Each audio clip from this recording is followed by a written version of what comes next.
Hello everybody and a good day to you all. Today I am talking about the Outpost season number 1, episode number 2, Two Heads Are Better Than None. This episode is directed by Kurt Knight. And here we have Talon trying to heal from being impaled by 2 swords. That is episode. Now I don't know how she survived this because her people got killed pretty easily, and so for some reason she has the ability to survive being impaled by 2 swords in the gut. Other than her being the main star, that's the only reason I can see why she survived this. So, it makes no sense, but it is what it is. So, she's trying to recuperate, she's trying to recover, and you had the Smith, who's trying to help, who's played by Kevin McNally, who's trying to help her with her recovery. And he also gives her these spells that she should learn to help her along her journey. But he tells her, don't say it out loud because something bad's going to happen.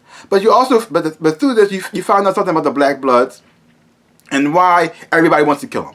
Turns out that they're black. They have the black blood because they can they are a bridge between the regular world and the demon world, and they have the power to bring demons from the demon world to this world right here, which makes them very, very scary and very, very powerful and very unpredictable. So the people are afraid they might turn the world into hell, so they want to get rid of them. Maybe, and I'm not exactly sure that's exactly the reason why they want to kill them off, but that is a good reason to kill them. It makes a lot of sense. Because it's like, if you have these people here who have the power over demons, who could bring demons over here into this world, well, that's something you want to make happen. So they're trying to wipe them out. And so she's trying to recover, and she's getting help from the Smith, and she's also getting help from Janzu, who's played by Anad Desai, and he's a weird character.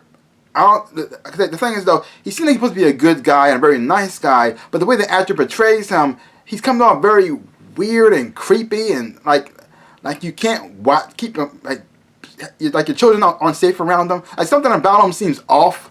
Like he might try to eat you in your sleep. Like something about him, like is not right. But he seems like he puts people portrayed as the good guy. He puts a roof for him and like him. But at the same time, the way he's acted is like he pushes you away. So I can't really fully like him as a character. But he's helping her out in this episode here. So I guess that's the good thing, maybe. And then you have a secret love thing going on between Captain Garrett Spears and Gwen. And Gwen is the daughter of the general. And so Garrett is kind of tired of sneaking around, and he's scared of what's going to happen to him if his father finds out about the relationship.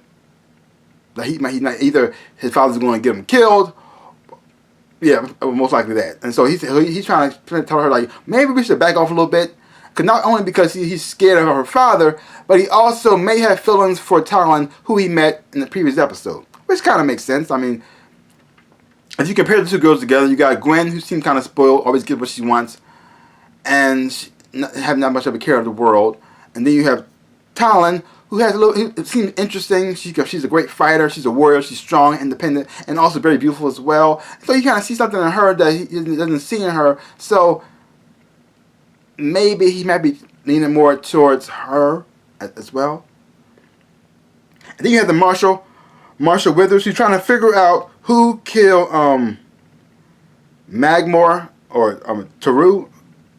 I guess I say his name. He's played by Richard Ashton. He's trying to figure out who killed him. Was it a demon or was it a person? Because he found black blood on the ground. He doesn't exactly know who it belongs to. He's just trying to figure out who killed this man and bring them to justice so he can be the judge, jury, and the executioner. So that's what you got going on in this episode right here. And I have to say, for a second episode, this actually was better than the first one. I'm not saying this is a great show. It's not a great show, but it did improve a little bit this episode. The acting seemed a little bit better. The dialogue is still terrible, but it seemed to be performed a little bit better, so which was great. The special effects on this show is very, very horrible and very cheesy to look at. I mean, even for TV, it looks really, really bad. It looks like, because this does not seem like a show that came out this year. It feels like it came out in the 90s, and it is airing it for this year. That's what it feels like, because the way the dialogue is, the way it's acted, the way the special effects look, because TV shows now, special effects look really, really good, but this looks terrible. Terrible. But again, this was a better episode. I'm not saying this show is great, but it did improve, which is great. This is fantastic. The only problem is the main star, Talon, the person who we follow, who's played by Jessica Green. Now, there are some moments when she's acting, it actually is done okay, but then when she's trying to be all tough and trying to show that she's like mean and angry or something like that, it comes off cheesy, not believable, and you can't really accept her as like this strong warrior like you're supposed to. So, when she finds out her balance, the show might pick up a little bit more. We got some things get revealed in this episode, which is great. Like, you find out more about the Black Bloods and why people want them dead.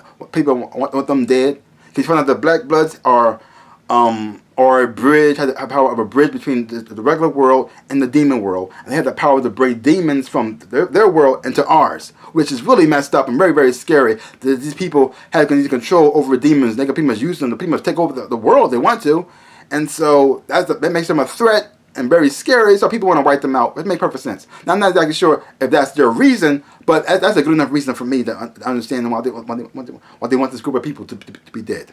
That makes perfect sense to me. Now, again, like I said, overall, this was not really a great episode, but it was a better episode. So, will this show get better as it progresses later on?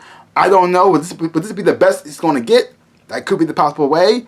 But for now, I'm still on board. I want to see where this goes. It's still not. I wouldn't recommend this show, really. I wouldn't say you got to watch it, but if you want to, knock yourself out.